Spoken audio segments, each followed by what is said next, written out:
21వ అధ్యాయము 5వ వచనం. దేవుడు ఏమంటున్నాడు? సమస్తమును నూతనమైనవిగా చేసి. అటు కొత్త అంటే అందరికి ఇష్టమే. కొత్త ఇల్లు అన్నిటికన్నా ప్రాముఖ్యంగా కొత్త సంవత్సరం కూడా ఎన్నో ఆశలతో పడుకుంటాయి. దేవుడు అంటా ఉన్నాడు అక్కడ మొదటి వచనంలోనే. ఎవరు చెప్తున్నారంట ఆ మాట? సింహాసనం యేసుక్రీస్తు ప్రభువారే చెప్తా ఉన్నటువంటి మాట. ఆయన సమస్తాన్ని కూడా ఏం చేస్తా ఉన్నాడంట?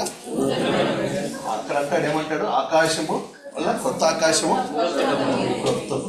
ఎంత శ్రేష్టమైనటువంటి వాగ్దానం కదా మనకి దేవుడు ఇచ్చాడు ఈ సంవత్సరంలో. ఆకాశం అనేటువంటిది ఆత్మీయమైనటువంటి విషయాలకు సంబంధించి లేదా ఆత్మ సంబంధమైనటువంటి ఆశీర్వాదాల గురించి మాట్లాడితే, భూమి ఏమంటుంది? భూ సంబంధమైనటువంటి లేదా మన అక్కర్ల విషయం కూడా దేవుడు ఎంతో పట్టింది.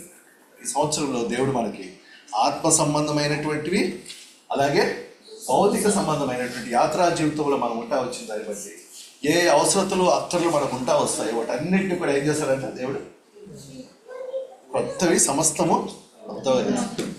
పాతవి ఏమైతే అంట గతించిపోతాయి. మనం ఏమనుకుంటాం? 24వ సంవత్సరం మాత్రమే గతించిపోయింది అనుకోవచ్చు, కానీ దేవుడు అంటా ఉన్నాడు పాత సంగతులన్నింటినీ కూడా నేను ఏం చేస్తాను? గతించిపోయేటట్టుగా చేస్తాను అనేటువంటి వాగ్దానం మనకి ఇస్తావచ్చు. ఇది ఉదయకాల సమయంలో యొక్క దేవుడు మన పక్షంగా నూతనమైనటువంటి కార్యాలు సమస్తమైనటువంటివి నూతనంగా చేస్తా వచ్చినటువంటి దేవుడు. మనం కూడా ఆయన నా నిమిత్తం నేను నిర్మించిన జనులు నా స్తోత్రమును ప్రచురము చేయుదురు అనేటువంటి స్తోత్ర గీతాన్ని మనం ఉంచడానికి ఆయన చేసినటువంటి కొన్ని నూతనమైనటువంటి లేదా కొత్త సంగతులను ఒక 3 లేదా 5 విషయాలు మనం జ్ఞాపకం చేసుకొని ఆ రీతిగా ఆరాధనని ప్రవేశిస్తాం. మొట్టమొదటిగా చూడండి, ఏ విషయాలైనా నూతనమైనవిగా చేశాడు అనేటువంటిది యెషయా గ్రంథము 43వ అధ్యాయం మనం చదివినటువంటి భాగంలోనే 19వ వచనం. ఇదిగో నేను ఒక నూతన క్రియ చేయుచున్నాను, ఇప్పుడే అది మొలచును, మీరు దానిని ఆలోచింపరా.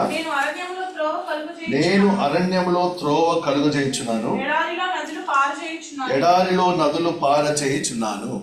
కాబట్టి ఇక్కడ దేవుడు అంటారా, యెషయా గ్రంథకర్త రాస్తా ఉన్నాడు, ఇదిగో దేవుడు అంట నూతనమైనటువంటి క్రియ చేయుచున్నా, అది ఇప్పుడే ఆరంభమవుతా ఉంది, నేను అరణ్యంలో త్రోవ కలుగ చేస్తా వచ్చింది. కాబట్టి మొట్టమొదటి నూతనమైనటువంటి క్రియ దేవుడు మానవ జీవితంలో చేయడానికి ఇష్టపడతా వచ్చింది ఏంటంటే నూతనమైనటువంటి త్రోవ. అరణ్యంలో ఆయన ఏం కలుగ చేస్తా వచ్చాడంట? త్రోవను కలుగ చేస్తా వచ్చినాడు. అందుకే నోవహు దినాల్లో కానివ్వండి అక్కడ జనులందరూ ఏం చేస్తా ఉన్నారంట? పాపం చేసి చూడండి వాళ్ళు త్రోవ తప్పినారు అనేటువంటి మాట. అది ఖండము 4వ అధ్యాయం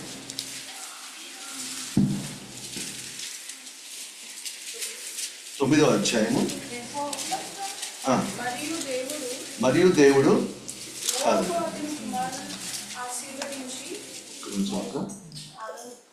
6వ అధ్యాయము 5వ వచనం చూడండి. 12వ వచనం.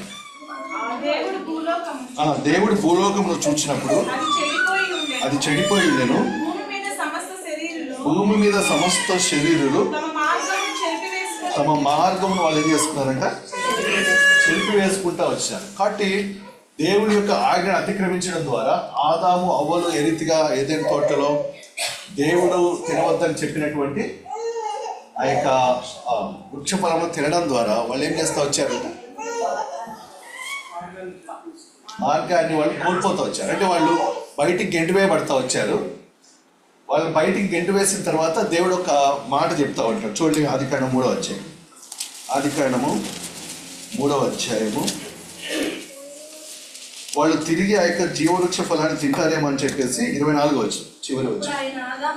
అప్పుడు ఆయన ఆదామును వెళ్ళగొట్టి ఏదైనా తోటకు తూర్పు దిక్కున కెరూబులను జీవ వృక్షమునకు పోవు మార్గమును కాచుటకు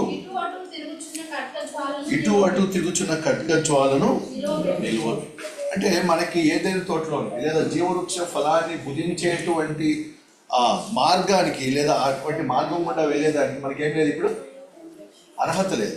మనం ఆ యొక్క యోగ్యతను, ఆధిక్యతను, మహిమను మనం కోల్పోయినటువంటి వారు. అందుకే నోవ దినాలు అంటాడు అక్కడ జనములంటే ఆ త్రోవలు ఏం చేస్తా వచ్చారు? వాళ్ళు చెరిపేసుకుంటా వచ్చారు. మన చేతులారా ఆ యొక్క జీవ మార్గమైనటువంటి యేసుక్రీస్తు ప్రభువారు 14 యోహాను సువార్తలో యేసు చెప్పారు, నేనే మార్గము సత్యము మార్గమైనటువంటి యేసుక్రీస్తు ప్రభువారిని ధృవీకరించినటువంటి వాళ్ళము. కాబట్టి దేవుడు యేసుక్రీస్తు ప్రభువారి ద్వారా మొట్టమొదటిగా ఆయన చేసినటువంటి నూతన కార్యం ఏంది? అరణ్యమయంలో త్రోవనైనా అరువు చేస్తూ వచ్చాడు. ఈ యొక్క త్రోవ ఎలా ఏర్పడుతూ వచ్చింది చూడండి. ఎబ్రీకి రాసిన పత్రిక ఎబ్రీ 10:19 వచ్చిన సహోదరులారా,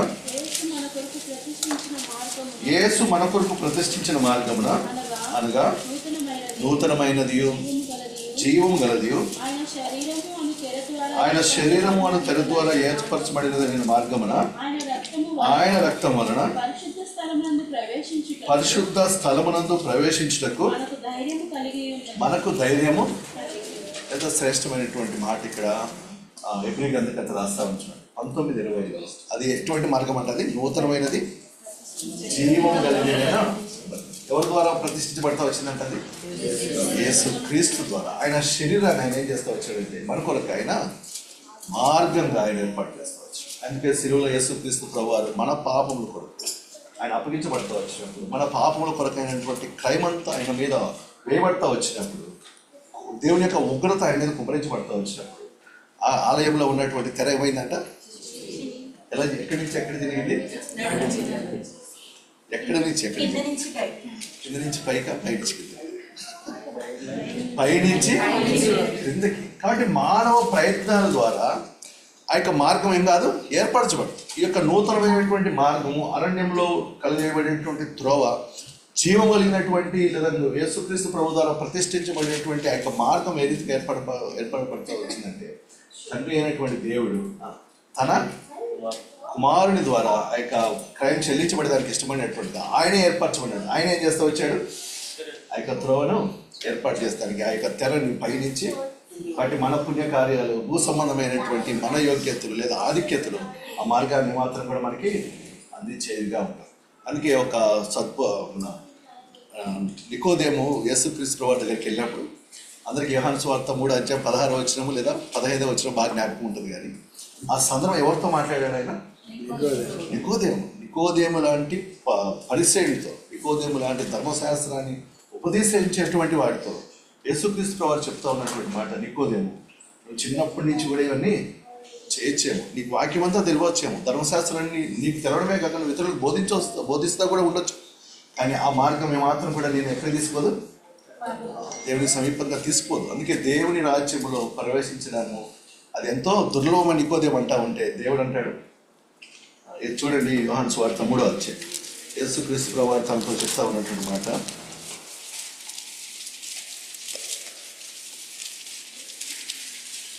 యోహాను సువార్త 3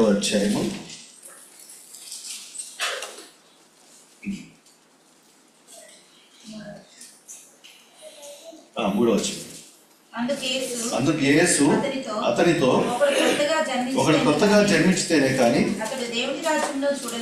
అతడు దేవుని రాజ్యంలో చూడలేనని నీతో నిశ్చయముగా చెప్పుచున్నానని. ఆ తర్వాత ఈ సందర్భాలన్నీ కూడా మనకు తెలుసు. వాటి ఒకడు నీటి మూలంగాను ఆత్మ మూలంగాను జన్మిస్తేనే కానీ దేవుని రాజ్యంలో ప్రవేశించలేడు అనేటువంటి మాట ఇక్కడ చెప్తా వచ్చినాడు. అందుకు నికోదేము 9 ఈ సంగతులు ఎలాగో సాధ్యములు. మరి ఆ మార్గాన్ని ఎలానైనా మేము పొందుకుంటాము? నీటి మూలంగాను ఆత్మ మూలంగానే మేము జన్మింపజేయడం, కొత్తగా ఒక శిశువుగా నేను జన్మించడం అనేది ఎలా సాధ్యమవుతుంది అంటే, అప్పుడు 15 యేసుక్రీస్తు ప్రభువు చెప్తా ఉన్నటువంటి మాట ఏమంటాడు? అరణ్యములో మోషే ఆరాధన మనుష్యకు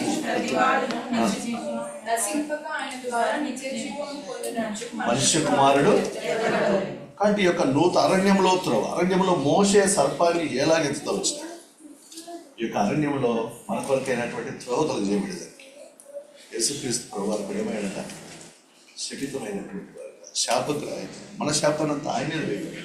ఒక సర్పం ఎలాగ ఎత్తబడతా వచ్చిందో ఆయన మన కొరకు ఈ యొక్క అరణ్యంలో సర్పంలాగా ఎత్తబడడం ద్వారా ఆయన మనకు అనుగ్రహిస్తూ వచ్చినాడు. ఏమని? నిత్య జీవాన్ని మనకు అనుగ్రహిస్తూ వచ్చినాడు. అందుకే 16 అంటాడు, దేవుడి లోకమును ఎంతగా ప్రేమించాడంటే శాపగ్రస్తుడిగా ఆయన చేయబడి మన కొరకు ఆయన అరణ్యములు ఎత్తబడేదానికి మన కొరకు ఆయన ఇష్టపడతా వచ్చినట్టుగా మనం చూస్తాం. బట్ మొట్టమొదటిగా దేవుడు మనకు అనుగ్రహించినటువంటి ఒక నూతనమైనటువంటి క్రియ అరణ్యములో త్రోవ. ఏ భేదము లేదు, అందరూ పాపం చేసి దేవుడు అనుగ్రహించి మహిమను, నీతిమంతుడు లేడు, ఒక్కడును లేడు, దేవుని వెదకువారు అందరూ ఏమయ్యారంట, త్రోవ తప్పి ఏకముగా అందరము త్రోవ తప్పినటువంటి వాళ్ళమే, అందరము పనికి మాలినటువంటి స్థితిలో ఉన్నటువంటి వాళ్ళమే, అందరం అరణ్యంలో ఉన్నటువంటి వాళ్ళమే. అరణ్యం దేని గురించి మాట్లాడుతుంది అంటే అది నిరీక్షణ లేనటువంటి స్థితి. అది అరణ్యం దేని గురించి మాట్లాడుతుంది, తప్పిపోయినటువంటి స్థితి. అరణ్యం దేని గురించి మాట్లాడుతుందంటే భయంతో కూడినటువంటి స్థితి. అరణ్యం దేని గురించి మాట్లాడుతుంది అంటే ఇంకా ఏ విషయమైనటువంటి సంతోషము ఆనందము లేనటువంటి స్థితి. దుఃఖం గురించి మరణం కోసం వేచినట్టుగా అటువంటి స్థితి గురించి ఒక అరణ్యం మాట్లాడుతుంది. కానీ దేవుడు అంటా ఉన్నాడు, ఇదిగో నేను సమస్తమును నూతనంగా చేయించున్నాను. మీకు అరణ్యంలో ఏముంది ఇప్పుడు, త్రోవ. ఎంత గొప్ప శ్రేష్టమైనటువంటి దేవుడు మన పక్షంగా వచ్చింది. ఏ భేద మన కీర్తనాకారుడు అంటాడు, వారి ప్రాణ విమోచన క్రయధనం అంటే అది గొప్పది, అది ఎన్నటికి తీరకుండా. కానీ అటువంటి స్థితి నుంచి కూడా ఆయన మనం తప్పించి క్రొత్త ఆకాశం క్రొత్త భూమిని మన పక్షంగా సృష్టించడానికి ఇష్టమైనటువంటి వాడే. మొట్టమొదటి ఆయన కలుగు చేసినటువంటి మార్గం అది నూతనమైనది, జీవం గలది. అలాగే ఆయన శరీరం అనే తెర ద్వారా ఏర్పరచబడినటువంటి మార్గం. దాన్ని బట్టి మనకి ఇప్పుడు ధైర్యంతో కూడిన ప్రవేశం. ఎంతమంది మరి తమ హృదయాన్ని దేవుడికి ఇచ్చారు? ఎంతమందికి దేవుడు నూతనమైనటువంటి సంవత్సరం మంచిదే, నూతనమైనటువంటి వాగ్దానాలు మంచిదే. అంకులు కూడా మంచిగా పాట కూడా పాడిస్తూ వచ్చారు. కానీ ప్రశ్న ఏంటి, ఎవరు దేవుని ఆరాధించగలుగుతారు? నూతన మార్గంలోకి వచ్చినటువంటి తను ఎందరో వారికి అందరికీ కూడా ఏమి ఇస్తాడంటే దేవుడు తన కుమారుల ఉంటగైనా అధికారం. హెబ్రీకి అంతకర్త అంటాడు ధైర్యంతో కూడిన ప్రవేశం. ధైర్యంతో మనం ఆయన ఆలయంలోకి ప్రవేశించేటువంటి వాళ్ళు. దేవుడిని అంగీకరించకపోతే, యేసుక్రీస్తు ప్రభువుని మనం హృదయంలో చేర్చుకోనకపోతే, మన పాపల విషయమై క్షమాపణ మనం పొందుకున్నటువంటి వారం ఉంటే, ఇప్పుడు ఆ జీవవృక్ష ఫలానికి వెళ్ళేటప్పుడు మనం వెళ్ళి దానికి ప్రయత్నం చేస్తే ఏమవుతుంది? అయితే దూతలు లేదా కెరూబులు మనల్ని ఏం చేస్తాయంట, అగ్ని జ్వాలలు మనల్ని కాల్చివేస్తాయి. కాబట్టి రెండవ మరణంలోకి మనం ప్రవేశించేటువంటి స్థితి నుంచి దేవుడు తప్పించేదానికి యేసుక్రీస్తు ప్రభువుని అరణ్యంలో మన కొరకే సర్పం ఏలాదుగా మోసే కాలంలో ఎత్తబడతా వచ్చిందో మన కొరకే ఆయన ఎత్తబడతా వచ్చినాడు. కాబట్టి మొట్టమొదటిగా ఎవరైతే తమ హృదయాన్ని దేవుడికి ఇచ్చి నూతనమైనటువంటి మార్గంలోకి ప్రవేశిస్తూ వచ్చారో వారు ప్రభుని ఆరాధించగలిగేటువంటి వారుగా ఉంటారు. రెండవదిగా చూడండి, ప్రకటన గ్రంథంలో మనం చూస్తూ వచ్చాం 21వ అధ్యాయము 5వ వచనంలో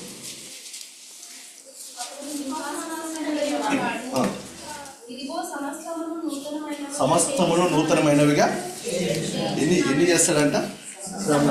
అన్నీ. బట్ దేవుని మార్గంలోనికి వచ్చినటువంటి వాళ్ళకి ఏముంటుంది ఇప్పుడు? అన్నీ నూతనమైనవిగా ఉంటాయి. కాబట్టి యొక్క నూతనమైన సంవత్సరంలో దేవుడు మనకి ఇచ్చేటువంటి ఒక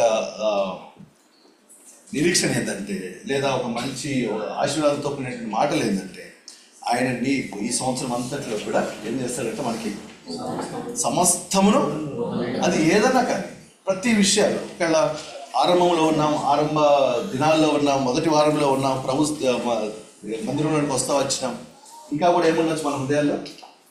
ఇంకా భయం ఉండొచ్చు. జీతం వచ్చింది 2వ తారీఖు 1వ తారీఖు, ఈరోజు ఇంకా బ్యాలెన్స్ ఏముండొచ్చు, బహుశా అయిపోయి ఉండొచ్చు. ఇంకా మళ్ళీ అప్పులు ఎదుగుతూ ఉండొచ్చు. కానీ దేవుడు ఏమంటావు అంటే, నువ్వేమి భయపడతావు, అడుగుడి మీకు వెతకుడి మీకు కట్టుడి మీకు. ఎన్నో గొప్ప ఆశీర్వాదాలు, ఎన్నో గొప్ప మేలు దేవుడు మన పక్షంగా. మన సొంత ఆలోచనలు, మన సొంత ఉద్దేశాలను ఆధారం చేసుకొని జీవిస్తూ మనం ఏమో కూడా ముందుకి మనకంటూ కొన్ని ప్రణాళికలు కూడా ఉండొచ్చు. భార్యాభర్తలు తమ కుటుంబ పక్షంగా, తమ కుటుంబ అభ్యున్నతి పక్షంగా కొన్ని ప్రణాళికలు కలిగి ఉండొచ్చు, లేదా తమ బిడ్డల పక్షంగా ఉండొచ్చు. యంగ్ పీపుల్ అయితే, చదువుకునే వాళ్ళైతే వాళ్ళ కెరీర్ పరంగా, జాబ్స్ పరంగా, భవిష్యత్తు పరంగా వాళ్ళకు కొన్ని ఆలోచనలు భయం ఉండొచ్చు. కానీ దేవుడు ఏం చెప్తున్నాడు చూడండి ఒకసారి. 29వ అధ్యాయము 11వ వచనం. 29:11. నేను మిమ్మల్ని గూర్చి ఉద్దేశించిన సంగతులను నేను ఎరుగుదును. రాబోవు కాలమందు మీకు నిరీక్షణ కలుగునట్లుగా అవి సమాధానకరమైన ఉద్దేశంలే కానీ హానికరమైనవి కావు. ఇదే యెహోవా వాక్కు. కాబట్టి ఇక్కడ దేవుడు చెప్తా ఉన్నటువంటి మాట, మన పక్షంగా మనకి ఉద్దేశాలున్నా లేకపోయినా దేవుడు ఏమంటా ఉన్నాడు, నేను మిమ్మల్ని గురించి ఉద్దేశించిన సంగతులను నేను ఎరుగు. ఎంత గొప్ప శ్రేష్టమైనటువంటి మాట చూడండి. మన ఈ సంవత్సరం అంతటి పక్షంగా లేదా రాబో దినాలన్నిటి పక్షంగా కూడా ప్రతి దినం గురించి, ప్రతి కార్యం గురించి, మన ఇంట్లో వ్యక్తిగతంగా నా గురించి, మీ గురించి, లేకపోతే కుటుంబ సభ్యులందరి గురించి కూడా ప్రతి సందర్భంలో కూడా దేవుడు అంటా ఉన్నటువంటి మాట ఏంటంటే, నేను వాటిని నాకు తెలిసి బిడ్డను ఎక్కడ వెళ్తావు. నువ్వు డిసెంబర్ క్షమించండి జనవరి 12వ తారీఖు ఈరోజు 12 గురించి మాట ఉద్దేశిస్తూ ఉండొచ్చు. బహుశా నీ తలపులు ఎంతవరకు ఉండొచ్చు అంటే జనవరి చివరి వరకు ఉండొచ్చు, లేదా ఫిబ్రవరి మొదటి 6 గురించి ఉండొచ్చు.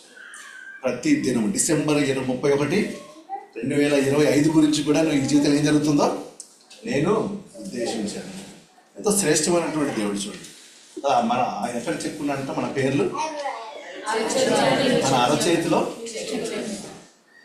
మనము దొంగతనాలు ఎక్కడ జరగచ్చు, బ్యాంకులో వేసుకుంటే కూడా బ్యాంకు వాడు కూడా దివాలా తీయవచ్చు.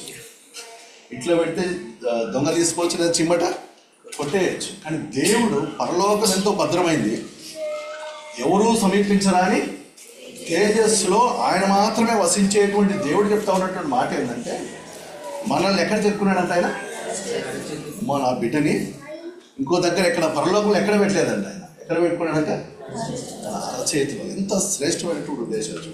మనకేమో భయం కలుగుతుంది, మనకేమో ఆందోళన కలుగుతుంది. కానీ దేవుడు అంటావాడు, మిమ్మల్ని నేను నా యొక్క అరచేతి, మిమ్మల్ని ముట్టువాడు కన్నుగుట్టును ముట్టిన వాడితో సమానం. కాబట్టి ఏ కీడు, ఏ అపాయము మనకు జరగకుండా ఇశ్రాయేలుకి ఏ రీతిగా పగలేమో మేఘస్తంభం ఉన్నాడంట, రాత్రి అగ్నిస్తంభం. ఏ గుడారమును ఏ తెగులను మన గుడారాన్ని సమీపించకుండా. ఎంతో శ్రేష్టం. అంటే మనకి దేవుడు చెప్పేటువంటి విషయాలు ఏంటంటే, సమస్తము కూడా ప్రతి దినము ప్రతి ఒక్క కార్యము విషయమే ఆయన మన పక్షంగా ఆయన ప్రణాళికలు కలిగి ఉన్నాడు. ఆయన ఉద్దేశాలు ఎంతో శ్రేష్టమైనటువంటి. తండ్రి తన కుమారులు తన కుటుంబం ఏ రీతిగా పట్టింపు కలిగినటువంటి వాడు ఉంటాడు, అలాగనే తన బిడ్డలు తన కుమారులు యేసుక్రీస్తు ప్రభువారు కూడా ఎంతో శ్రేష్టమైన సమాధానకరమైనటువంటి క్షేమకరమైనటువంటి ఉద్దేశాలు ఆయన కలిగి ఉన్నాడు. అందులో ఆయన సమస్తమును నూతనమైనవిగా చేసేటువంటి వాడుగా ఉంటాడు అనేటువంటి యొక్క నిరీక్షణను దేవుడు మనకి ఇస్తా వచ్చింది. దాన్ని బట్టి మనం దేవుడిని స్తుతించి ఆరాధించేటువంటి వాడు. మూడవదిగా చూడండి, విలాప వాక్యములు 3వ అధ్యాయం. విలాప వాక్యములు 3వ అధ్యాయం 22-23 వచ్చిన. యెహోవా కృపగలవాడు, ఆయన వాత్సల్యత ఎడతెగక నిలుచున్నది కనుక మనము నిర్మూలము కాకున్న వారము, అనుదినము నూతనముగా ఆయనకు వాత్సల్యత పుట్టుచున్నది. నీవు ఎంతైనా నమ్మదైన వాడు. ఇది మనకి 21వ అధ్యాయం ప్రకటన గ్రంథంలో కూడా చివరిలో మనం చూస్తావచ్చు. ఈ మాటలు నమ్మదగినవి ఉన్నాయి. మనం దగ్గర ఈ మాటలు నమ్మకమును నిజమున రాయమని ఆయన నాతో చెప్పుచున్నాడు కదా. 21వ అధ్యాయము ప్రకటన గ్రంథం 5వ చివరిలో. ఇప్పుడు మన దేవుడు నమ్మదగిన వాడు. మన దేవుడు నమ్మదగినటువంటి వాడు. ఎంత నమ్మదగిన వాడంటే, మనం తగ్గిపోతామని తెలుసు, మనం పడిపోతామని తెలుసు, మనము ఆయన ఆజ్ఞను తూచా తప్పకుండా పాటించేటువంటి స్థితి నుంచి, లేదా క్రమమైనటువంటి జీవితంలో నుంచి పడిపోయినటువంటి స్థితిలో ఉన్నా కూడా దేవుడు అనేటువంటి మాట ఏముంది ఇక్కడ 3వ అధ్యాయము, ఆయన వాత్సల్యత ఎడతెగక నిలుచున్నది కనుక మనము నిర్మూలము కాకున్న వారు, అనుదినము నూతనముగా ఆయనకు వాత్సల్యత. కాబట్టి ప్రతి దినము మనకి దేవుడు ఏమిస్తా ఉన్నాడు, నూతనమైనటువంటి వాత్సల్యత.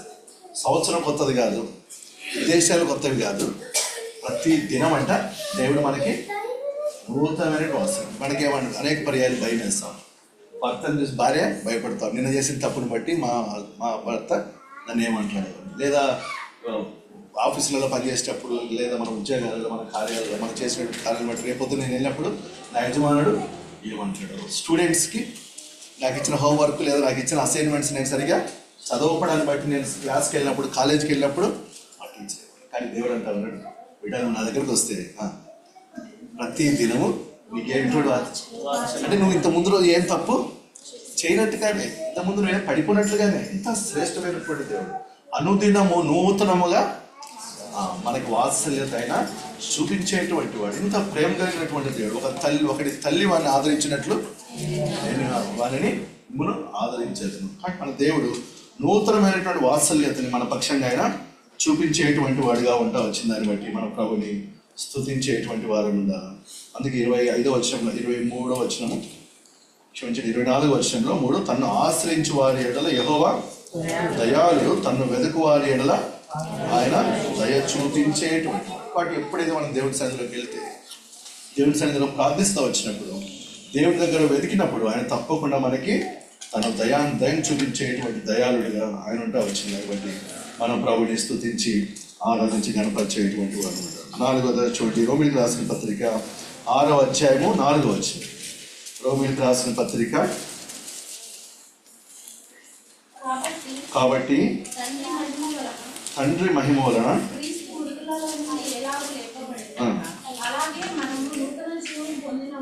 నూతన జీవం పొందిన వారమై నడుచుకున్నట్లు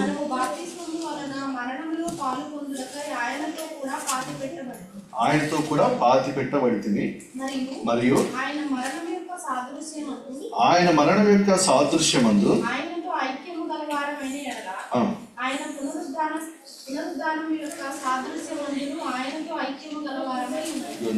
కాబట్టి ఇక్కడ మనకి దేవుడు మనకి జ్ఞాపకం చేయబడేటువంటి మాట ఏంటంటే, అలాగనే మనమును నూతనమైనటువంటి జీవం పొందిన వారమై నడుచుకున్నట్లు మనం యేసుక్రీస్తు ప్రభువారు ఏ రీతిగా అయితే ఆయన మరణంలోనికి బాప్తిస్మము లేకపోతే మన మృతులలో నుండి ఎలాగో లేపబడినో, అలాగే మనకు కూడా యొక్క నూతనమైనటువంటి జీవాన్ని దేవుడు మనకి అనుగ్రహించేటువంటి వాడు.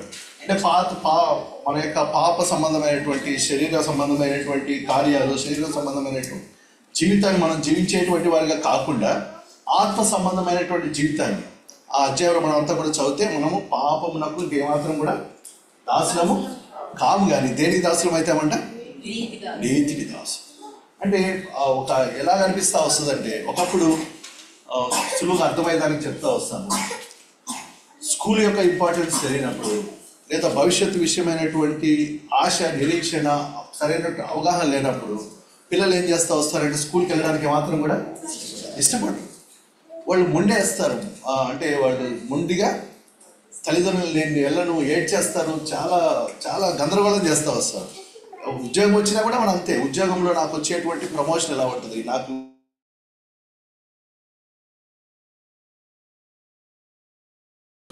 నామకార్థంగా చేసేటువంటి వారం ఉంటాం.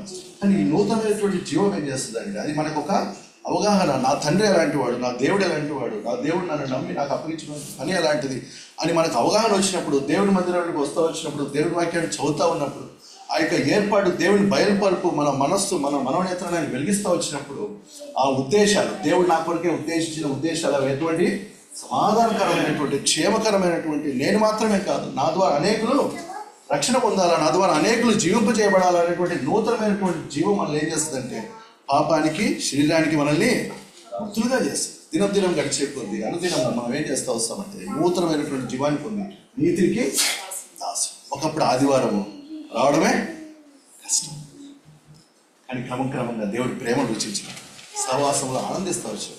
దేవుని బిడ్డలు మన పక్షంగా చూపిస్తున్నటువంటి ఆ ప్రేమను రుచించినప్పుడు మనం ఏమంటాం? ఇప్పుడు సేవకుడు అడగాలన్నా మన మందిరానికి రండి, వాళ్ళే ఎదురు వచ్చేసి నియామ కోరికలు కూడా నేర్పులేటువంటి. ఒకప్పుడు అన్నీ సిద్ధపరిచిన తర్వాత వచ్చి కూర్చున్నటువంటి మనము ఏం చేస్తాము? ముందే అందరికంటే అందరూ రాకముందే నేను వచ్చి మందిరాన్ని అంటే ఇవన్నీ దేవునికి మాట్లాడుతూ అంటే నూతనమైనటువంటి జీవం, దేవుని ప్రేమించేటువంటి విషయంలో, దేవునికి ఇచ్చేటువంటి విషయంలో, దేవాన్ని ఎంత శ్రేష్టమైనటువంటి దేవుడు, ఎంత గొప్ప దేవుడు అనేటువంటిది మన నూతనమైనటువంటి జీవం మనకి ఏం చేస్తూ వస్తుందంటే, ఆ క్రీస్తు ఫిలిప్పీ రెడ్డి అంటాడు కదా, క్రీస్తు యేసున కలిగిన ఈ మనస్సును నేను క్రీస్తు యేసున కలిగినటువంటి మనస్సును, ఒక వైరాగ్యాన్ని.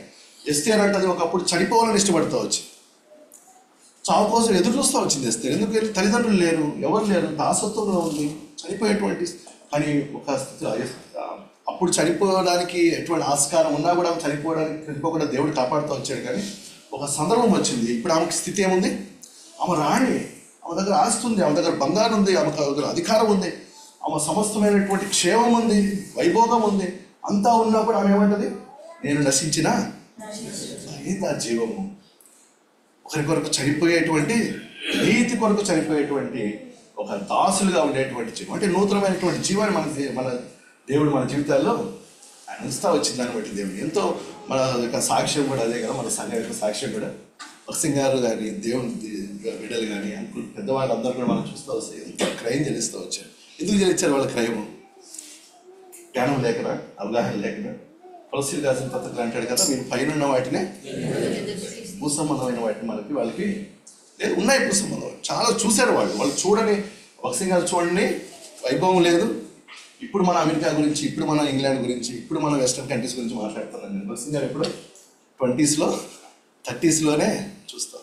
కానీ వాటన్నిటిని కూడా ఏం చేశాడంటే ఆయన పెంటతో, వాస్తవం పెంటతో సమానంగా ఎంచుకొని పెంట ఎత్తే వాళ్ళ దగ్గరకు వచ్చి ఆయన ఏం చేశాడు? సువార్త వాస్తవమే సాక్ష్యం చదివారు భక్సింగ్ గారు. మొట్టమొదట అంకుల్ చెప్తా వచ్చిన సువార్త ఎక్కడ, ఎవరికి? ఇప్పుడు మీకు అసలు ఇప్పుడున్న యూత్ కానీ పిల్లలు కానీ అసలు తెలవడం కూడా తెలియదు. ఒకప్పుడు ఈ యొక్క ల్యాబొరేటరీస్ అన్నీ కూడా ఎలా ఉండేవి? బహిర్భూములు ఉండేవి. బహిర్భూములు కామన్ ల్యాబొరేటరీస్ ఉండేవి. అందరూ అక్కడికి వెళ్ళాలి. అందరూ ఎక్కి అక్కడ కొంత పని చేసే వాళ్ళు ఉంటారు, వాళ్ళందరూ తీసేసి మళ్ళీ వేస్తా ఉంటే మళ్ళీ వినడానికే కష్టంగా ఉంది కదా మీకు. మేము చిన్నప్పుడు చూస్తూ వచ్చాం కదా. కానీ అటువంటి వారి మధ్యలో భక్సింగ్ గారు ఏం చేస్తారు? వాళ్ళంతా క్లీన్ చేసేదాకా వెయిట్ చేసి మళ్ళీ బయటకు వచ్చేటప్పుడు వాళ్ళకి స్వార్థ. అంటే ఇవన్నీ కూడా మనకి ఏం జ్ఞాపకం చేస్తూ వస్తాడు? నూతనమైనటువంటి జీవం. ప్రభు కొరకు ఇక్కడ నువ్వు జీవించేవాడును నేను కాదు, కానీ ఎవరి కోసం అంట? క్రీస్తే నాయందు. క్రీస్తు యొక్క జీవం మనలో సముద్రమైనటువంటి జీవాన్ని ఇవ్వడం, వారి యొక్క నుంచి జీవజల నదులు వారి ఉద్యోగం చెట్ల కొద్దికి పారుతాయి అనేటువంటి విషయాన్ని సమరశ్రీతో దేవుడు చెప్తూ వచ్చినట్టు మనం చూస్తూ వస్తాం. కాబట్టి ఈ యొక్క నూతనమైనటువంటి జీవాన్ని, ప్రభు పాపానికి దాసుడు. ఒకప్పుడు నేను ఈ మందిరానికి రావడానికి ఇష్టపడేటువంటి వాడిని కాదు. ఒకప్పుడు నేను మన వాక్యం చదవడానికి అంత ఒక అధ్యాయం చదవడమే చాలా గగనమయ్యేది. క్యాలెండర్లో వచ్చినంత కూడా కొన్నిసార్లు అది కూడా చదవలేనటువంటి దౌర్భాగ్య స్థితిలో ఉన్నాయి. ఇప్పుడు నేను ఎంతో ఇష్టపడతాను. ఎంత క్షేమం, ఎంత నూతనమైన జీవాన్ని నా జీవితంలో ఉంచిన దానిని బట్టి నేటితో స్తుతులాగి దేవుడిని స్తుతించేటువంటి వాళ్ళు. చివరిగా చూడండి, కొరింథీయులకు రాసిన 2వ పత్రిక 4వ అధ్యాయము 16-17 వచ్చిన. కొరింథీయులకు రాసిన కావున మేము అధైర్యపడము, మా బాహ్య పురుషుడు కృషించుచున్నను, ఆంతర్య పురుషుడు దినదినము నూతన పరచబడుచున్నాడు అనేది. ఇది ఎంతో ధైర్యాన్ని ఇచ్చేటువంటి మాట. బాహ్య పురుషుడు ఎంత కృషించినా కూడా ఆంతర్య పురుషుడు ఏమవుతాడు? నువ్వు దినదినము నూతన, ప్రతి దినము మనలో నూతన పరచబడేటువంటి అనుభవం ఉండాలని దేవుడు ఆశించేటువంటి వాడు. కాబట్టి ఆయన ఇందాక ప్రార్థన చేస్తూ వచ్చాడు కూడిక ఆరంభాన్ని. గత వారం ఏమి జరిగినాయి, కూడికలు ఎలా లాభం పొందారు, యూత్ మీటింగ్ లేక ఇతరమైనటువంటి నియామక కూడికలు మేము రావడం ద్వారా వాక్యాలు కూడా కోట్ చేస్తూ వచ్చారు. చాలా సంతోషం అనిపిస్తూ వచ్చారు. అంటే ఎంత సంతోషము! నూతనమైనటువంటి మనం అంతర్య పురుషుడు దినదినం ఏమైతే ఉన్నాడంట? నూతన పరచబడేదానికి దేవుడు చేసినటువంటి ఏర్పాటు, దేవుడి మందిరాన్ని, దేవుడి సేవకులని, దేవుడి బిడ్డల సహవాసాన్ని, దేవుడి బిడ్డల యొక్క ఆదరణని, ప్రేమను దేవుడు మనకు అనుగ్రహిస్తూ వచ్చి తద్వారా మనల్ని దినదినం ఆయన ఏం చేస్తూ వచ్చాడంటే నూతన. బాహ్య పురుషుడు ఏమవుతా ఉన్నాడు? దుష్టుల ఆలోచన చొప్పున నడవకుండా, పాపల మార్గమున నిలవకుండా, అపహాసకులు కూర్చుండే చోటను కూర్చుండకుండా బాహ్య పురుషుడు ఏమైతా ఉన్నాడు? కృషిస్తూ ఉన్నాడు. యెహోవా ధర్మశాస్త్రం నందు ఆనందించు, దివారాత్రం దానిని ధ్యానించువాడు ధన్యుడు. అతడు నీటి కాలువలు నాటబడినదే ఆకువాడక ఫలమిచ్చే చెట్టు. ఎంత సంతోషం! ఎంత ఆత్మీయమైనటువంటి జీవము, ఎంత ఆత్మీయమైనటువంటి ఉజ్జీవము! మనల్ని చూసినటువంటి వాళ్ళు కూడా ఎంతో సంతోషించేటువంటి వారికి మీరు లోకమునకు ఏమైనారంట? పై ఉన్నారు, వెలుగై ఉన్నారు అనేటువంటి మాట మనం చూస్తూ వచ్చాం. కానీ ఒకప్పుడు అంధకారంలో ఉన్నటువంటి వారు, ఒకప్పుడు చీకట్లో ఉన్నటువంటి వారు, ఒకప్పుడు అరణ్యంలో ఉన్నటువంటి వారు, త్రోవ తెలియనటువంటి స్థితిలో ఉన్నటువంటి వారు, నరకానికి మా శిక్షకు పాత్రమైనటువంటి మనల్ని దేవుడు ఏం చేస్తూ వచ్చాడు? ఆంతర్య పురుషుని యందు మనల్ని ఆయన అనుదినము. ఎంత కొత్త సంవత్సరమే కాదు, మనం ఎలా కనపడతాం ఇప్పుడు? నేను నల్ల కనపడవచ్చు మీ అందరికి, కానీ యేసుక్రీస్తు వారు చూసినప్పుడు ఎలా ఉంటుంది? నా పాపాలను నేను ఒప్పుకుంటాను. ఆయన నమ్మదగిన వాడు కాబట్టి నన్ను ఖచ్చితంగా ఆయన క్షమిస్తాడు, తన రక్తం ద్వారా నన్ను కడుగుతాడు. అప్పుడు నన్ను ఎలా చూస్తాడు దేవుడు? యేసుక్రీస్తు ప్రత్యక్షమైనప్పుడు అంటే మనం ఎలా ఉంటాం? ఆయనను ఇంకా ఎలా ఉంటామో ఇంకా అది ప్రత్యక్షపరచబడలేదు, కానీ ఆయన ఉన్నట్టుగానే ఆయనను ఎంత శ్రేష్టమైనటువంటి అనుభవం ఇది. సాతాను సంబంధం, శరీర సంబంధం అన్నింటిలో నుంచి మనం కుసించిపోయి ఆత్మ సంబంధం ఎంతో అందంగా ఏముండదంట అక్కడ చూడు, చాలా సందర్భాలు రాయబడుతూ వచ్చింది. మనలో ఏముండదంట, ముడుతుండదంట, కలంకం కూడా ఎంత ఎంత అంత ఎంత అందంగా ఉంటాం కదా అప్పుడు మనం. ఒక నల్ల మచ్చ ఉండదు, ఒక డాగ్ ఉండదు, కలంకం ఉండదు, ముడతలు కూడా. ఒక ముడత తీసేయాలంటే ఫేస్లో నుంచి ఏం చేయాలి, ఎన్నో వేలు ఖర్చు పెట్టుకో, మంచి మంచి డాక్టర్లు కాడికి అయినా కూడా నమ్మకం. కానీ యేసుక్రీస్తు ప్రవహిస్తున్నటువంటి మాట ఏంటంటే, నేను మీలో ఏ ముడత కానీ మచ్చ కానీ, నేను కొంచెం హెచ్ఐవి టీవీ ప్రోగ్రాంలో పనిచేస్తూ ఉంటాను. అక్కడికి వెళ్ళినప్పుడు మేము డర్మటాలజిస్ట్ డాక్టర్లు కూడా కలుస్తూ ఉంటాం. రకరకాల ప్రోగ్రామ్స్ మేము చేస్తూ ఉంటాము. చాలామంది డాక్టర్ కాదు కానీ డాక్టర్స్ సెషన్స్ తీసుకుంటూ ఉంటాను. ఒకసారి ఇక్కడ అమీర్పేటలో సిడిపిఓస్కి ట్రైనింగ్ జరిగింది. ఒక 1 day ఓరియంటేషన్ ప్రోగ్రామ్ జరిగితే నేను చాలా హెల్త్ గురించి చాలా చెప్తా ఉన్నారు ఈ డాక్టర్స్. అందులో ఉన్న ఒక డాక్టర్ డర్మటాలజిస్ట్. సిడిపిఓస్ అంటే మీకు తెలుసు కదా, అందరూ కూడా ఎవరు ఉంటారు, లేడీసే ఉంటారు సిస్టర్. వాళ్ళు సెషన్ అంతా అయిన తర్వాత సెషన్ గురించి డౌట్లు అడగలేదు, కానీ దేని గురించి అడిగారు తెలుసా వాళ్ళు, సార్ మేము నల్లగా అయిపోతున్నాము బైక్లో కార్లో. వాళ్ళు కార్లో లేదు, అందరూ కార్లు ఉంటాయి, గవర్నమెంట్ వెహికల్స్. అయినా కూడా వాళ్ళకి ఏముంది, పొల్యూషన్ వల్ల ఏమవుతుందంట వాళ్ళ ఫేస్లో మచ్చలు ఏర్పడతాయి. అవన్నీ ఎలా చేసుకోవాలి సార్ అంటే, మీకు ఇవన్నీ ఇప్పుడు చెప్తే ఒకరోజు అర్థం కాదు, ఇప్పుడు చెప్పలే, కానీ మళ్ళీ ఎప్పుడన్నా పర్సనల్ మాట్లాడండి, ఉన్న టిప్స్ చెప్తా అంటే. ఎంత ఆశ చూడండి, వాళ్ళు మంచి స్థితిలో ఉన్నారు, మంచి అన్నీ ఉన్నాయి వాళ్ళకి. అయినా కూడా ఒక డర్మటాలజిస్ట్ కనపడుతున్న వాళ్ళు ఏమడుగుతున్నారు, ఇంకా అందంగా కనపడేదానికి ఏమో ఏం చేయాలి. కానీ మన దేవుడు ఇచ్చేటువంటి మాట ఇది, మనల్ని అంతర్య పురుషుడు దినదినము ప్రతిరోజు 12వ తారీఖు 13వ తారీఖు మనకి ఎలా అవుతుంది, మన ఫేస్లో ఏమొస్తుంది, గ్లో వస్తుంది. ఆత్మీయ పురుషుడు అంతర్య పురుషుడు దినదినము కాటిటువంటి తలంపులతో మనం జ్ఞాపకం చేసుకొని, దేవుడు మన పక్షంగా నూతనమైనటువంటి మార్గము, ఆ తర్వాత సమస్తమును ఆయన ఉద్దేశాలు, సమస్తమును నూతనమైన ఉద్దేశాలు, క్షేమకరమైన ఉద్దేశాలు. మూడవదిగా నూతనమైనటువంటి వాత్సల్యత, నూతనమైనటువంటి జీవము, నూతనమైన దినదినము ఆంతర్య పురుషుడు దినదినము నూతన పరచు. వీటన్నిటి మనం చేస్తా వచ్చాం. రెండవది ఇది మన యొక్క బాధ్యత కూడా ఉంది ఇక్కడ. మొదటి దాంట్లో మనకు చాలా అంత ప్యాసివ్గా ఉన్నట్టు ఉంటుంది, లేదా మన పాత్ర చాలా నామమాత్రం ఉన్నట్టు కనపడుతుంది. అన్నీ కూడా ఉచితంగా దేవుడే మనకు అనుగ్రహిస్తూ వచ్చినట్టు కనపడుతుంది. ఇక్కడ రెండవ వాగ్దానం గురించి మనం చూస్తే, దావీదు సమస్తమును సంపాదించుకున్నాడంట. అంటే కొంత క్రైమ్ చెల్లిస్తూ వచ్చాడు, కొన్ని ఏదో దేవుడికి తను అప్పగించుకుంటూ వచ్చాడు. అంటే సంపాదించుకోవడము, రక్షించుకోవడం అనేది ఏం సూచిస్తూ ఉంటుందంటే, అది తనలో ఉన్నటువంటి ఆశ, అది తనలో ఉన్నటువంటి వైరాగ్యం. కోల్పోయినటువంటి స్థితి ఒకటి, కానీ తిరిగి సంపాదించుకోవడము లేదా రక్షించడం అనేది ఏం మాట్లాడుతూ వస్తుందంటే, నేను కూడా ఎంతో కొంత క్రయం చెల్లిస్తాను, నేను కోల్పోయినటువంటి నష్టము అది నాకేమాత్రం కూడా అది సమాధానం ఇవ్వడం లేదు, అది నాకు ఎంతో సిగ్గు తెస్తూ ఉంది, అది ఎంతో అవమానం చేస్తూ ఉంది, అది ఎంతో నిందలు తీసుకొస్తూ ఉంది. కాబట్టి నాకు అటువంటి స్థితి మాత్రం కూడా ఇష్టం లేదు. నేను జీవం గల దేవుడిని లేదా సింహాసనాసీనుడైనటువంటి దేవుని యొక్క బిడ్డను కాబట్టి అటువంటి అవమానము, అటువంటి విధంగా నా జీవితంలో ఉండకూడదు. కాబట్టి నేను ప్రతి దాన్ని సంపాదించుకోవాలనేటువంటి ఆశ దావీదులో కనపడుతున్నట్టుగా, అలాగే రక్షించేటువంటి విషయాన్ని కూడా తను అనుభవంలో కలిగినట్టుగా 19వ వచనంలో మనం చూస్తూ వస్తాం. అపోస్తలుడైన పౌలు తిమోతికి రాస్తూ కూడా అదే అంటాడు. ఏమంటున్నాడు, నేను ప్రభు నాకు అప్పగించిన దానిని ప్రభు ఏం చేస్తాడంట, రాబోచున్న ఆ దినం వరకు కూడా ఆయనే కాపాడగలడు, రూఢిగా.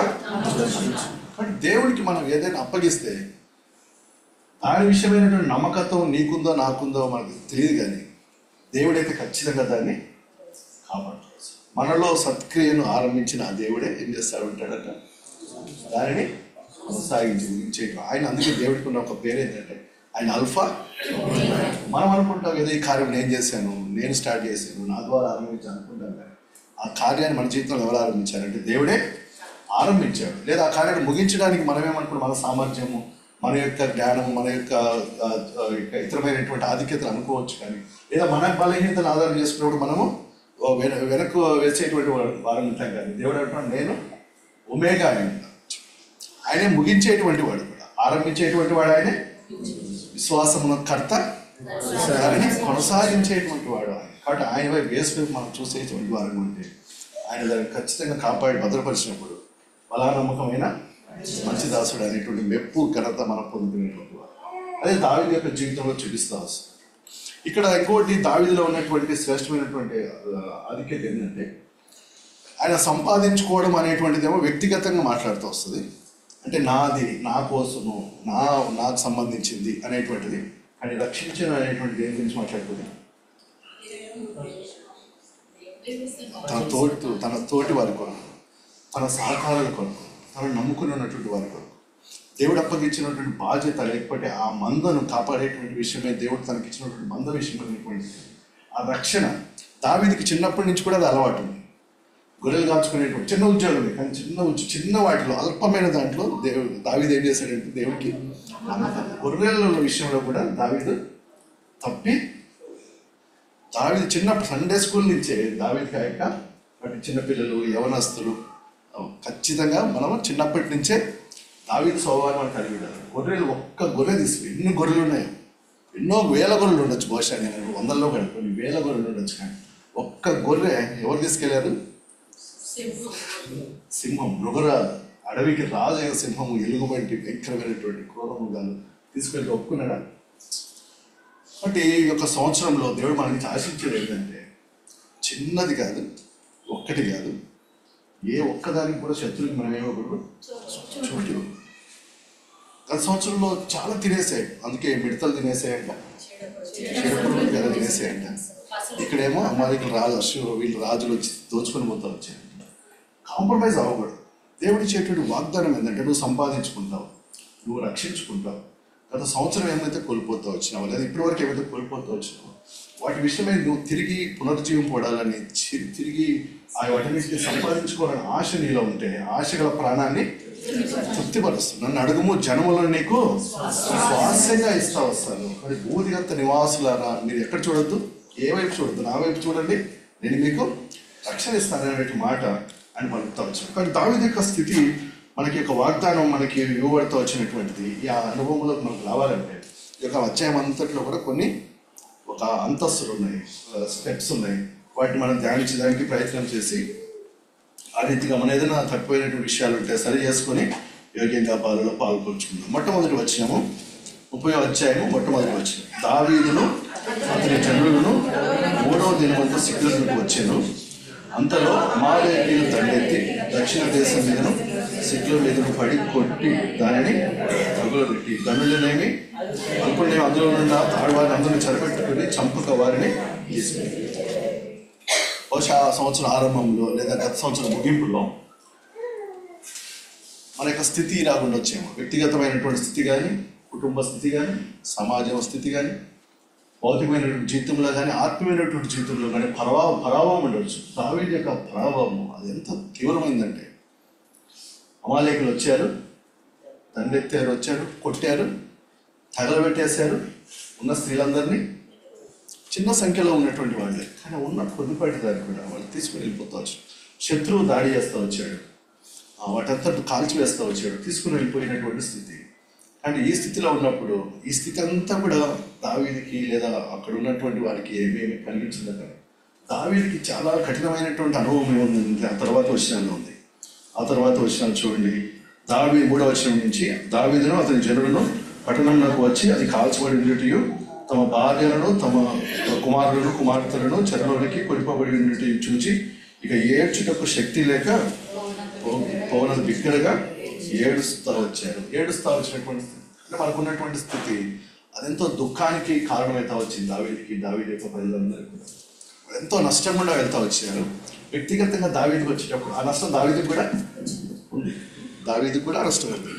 కానీ అక్కడ ఉన్నటువంటి దావీదుతో కూడినటువంటి జనులు ఏం చేస్తూ వచ్చారు? బిగ్గరగా వాళ్ళు ఏడుస్తూ వచ్చారు. ఇంకొక గుంపు ఏం చేస్తూ వచ్చిందంట, దావీదుని రాళ్లతో కొట్టి చంపాలి. ఇటువంటి స్థితి దావీదుకి ఎంతో దయనీయమైనటువంటి స్థితి. తను నష్టపోతూ వచ్చాడు. సరే, తనను ఆదరించే వాళ్ళు ఎవరు? లేరు. అందరూ బిగ్గరగా ఏడుస్తాం, ఏడ్చేదానికి శక్తి లేనంతగా నిస్సహాయమైనటువంటి స్థితిలో ఉంటా వచ్చారు. అదే చాలా తక్కువైనటువంటి దీనస్థితి అనుకుంటే, ఇంకా వ్యతిరేకమైనటువంటి స్థితి ఏంటంటే తన ద్వారా లాభపడినటువంటి వాళ్ళు, తన దగ్గరకు ఒకప్పుడు ఆస్తి అప్పులు ఉన్నటువంటి వాళ్ళు వచ్చారంట, బాధలో ఉన్నటువంటి వాళ్ళు వచ్చారంట, అసమాధానమైన స్థితిలో ఉన్నటువంటి వాళ్ళు సమాధానం పొందుకున్నారు, అప్పులు తొలగిపోయినాయి, కొంత ఆస్తి అంటే వచ్చింది, ఎంతో క్షేమాన్ని ఒకప్పుడు దావీదు నుంచి పొందినటువంటి వాళ్ళే ఏం చేసుకున్నారు ఇప్పుడు వాళ్ళు? ఎంతో ధైర్యం స్థితి. హోషేయ మధ్యాహ్నకాల సమయంలో ఈ యొక్క సంవత్సరం ఆరంభంలో లేదా గత సంవత్సరం ముగింపులో ఎటువంటి అనుభవాలు ఉన్నాయి వెళ్తా వచ్చినది, భయం కలుగుతూ ఉంది. అని నా దగ్గర ఉన్న డబ్బు సరిపోదు, నా దగ్గర ఉన్న జ్ఞానం నాకు సరిపోవడం లేదు, నాయకమైనటువంటి ఆత్మీయ స్థితి, నేను శత్రువుని జయించలేకపోతా వచ్చినాను, ఈ శోధనలో నేను శత్రువు చాలా ప్రగతిస్తా ఉన్నాను. నీ చుట్టుపక్కల ఉన్నటువంటి వాళ్ళు నీకు ధైర్యం చెప్పాలనుకుంటే, నీ కుటుంబంలో వాళ్ళు కానీ నీతో ఉన్నటువంటి వాళ్ళు కానీ ధైర్యం చెప్పలేకపోతా ఉన్నారు. ధైర్యం ఇవ్వడానికి బదులుగా వాళ్ళు కూడా ఎంతో అదే బలహీనతలో ఉంటా వస్తున్నారు. ఇంకా మరి విశేషంగా ఒకప్పుడు నీ ద్వారా ఆదరింపబడినటువంటి వాళ్ళు, ఒకప్పుడు నీ ద్వారా ప్రోత్సహించబడినటువంటి వాళ్ళు, ఒకప్పుడు నీ ద్వారా పోషించబడినటువంటి వాళ్ళు కూడా రాళ్ళు తీసుకొని ఉల్టా దాడి చేయొచ్చు. కానీ దావీదు అటువంటి స్థితిలో ఉంటా వచ్చినప్పుడు, దావీదుకి ఎవరు ఇటువంటి అరణ్యంలో దావీదు ఉంటా వచ్చినప్పుడు ఒక 4-5 కీర్తనలు రాస్తా వచ్చాడు. ఒక కీర్తన చదువుకుందాం, అన్ని కీర్తనలు చదవలేదు కానీ 142వ కీర్తన, 142వ కీర్తన. అలా ఏం చేస్తాం నేనంటే, ఇది చాలా ప్రాముఖ్యమైనది. ఆ తర్వాత 30 అధ్యాయంలో మనం చూస్తా వస్తాం. తర్వాత వచ్చారు దావీదు అందరూ ఎలుగెత్తి ఏడుస్తూ ఉంటే, బిగ్గరగా ఏడ్చి ఇంకా శక్తి లేనంతా ఏడుస్తూ ఉంటాడు. దావీదు ఏం చేస్తా ఉన్నాడు? ఎలుగెత్తి యెహోవాకు మొరపెట్టుచున్నాను, బతిమాలుకొనుచున్నాను, బహు వినయముగా ఆయన సన్నిధిని నేను మొరపెట్టుచున్నాను,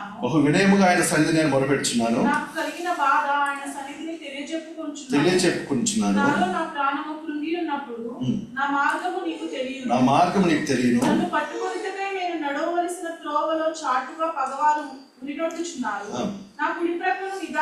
నా కుడి ప్రక్క నిదానించి చూడు దేవా. లేరా దావీదు దగ్గర?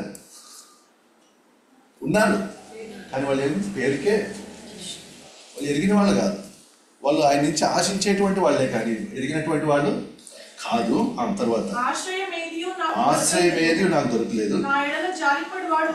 ఒకప్పుడు ఎంతో మందికి జాలి చూపించినటువంటి నేను ఇప్పుడు నా మీద ఎవరు కూడా. కాబట్టి దేవా ఎలుగెత్తి యెహోవాకు నేనేం చేస్తా ఉన్నా?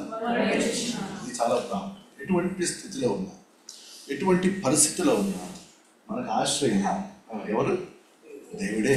మనతో నా శక్తి, నా బలం, ఐగుప్తు వలన కలుగు బలం అంటే ఏంటంటే అది పనికి మాలింది అనేటువంటిది యెషయా గ్రంథకర్త రాస్తూ ఉంటాడు. 30 అధ్యాయం. దాని వల్ల ఏం కలుగుతుంది? అవమానం కలుగుతుంది. అది సిగ్గుమాలినది, పనికి మాలినది అని యెషయా గ్రంథంలో రాస్తూ వస్తాం.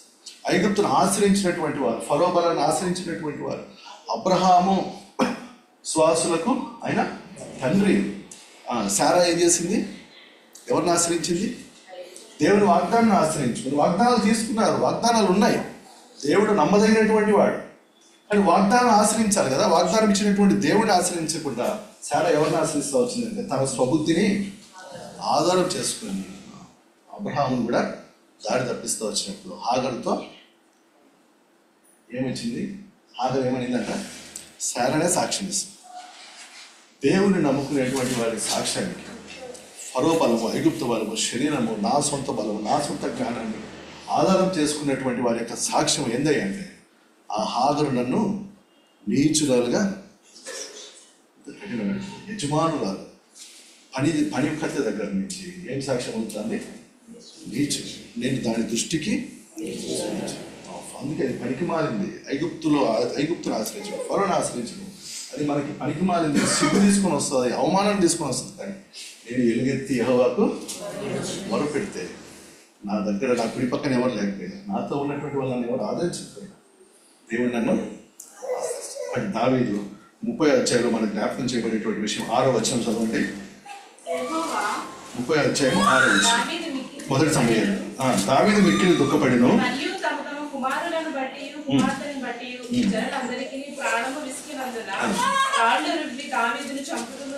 వారు చెప్పుకొనగా దావీదు తన దేవుడైన యెహోవాను బట్టి ధైర్యం తెచ్చుకున్నాడు. అంటే మనకి ధైర్యం దేవుడే ఇచ్చేటువంటి వాడు.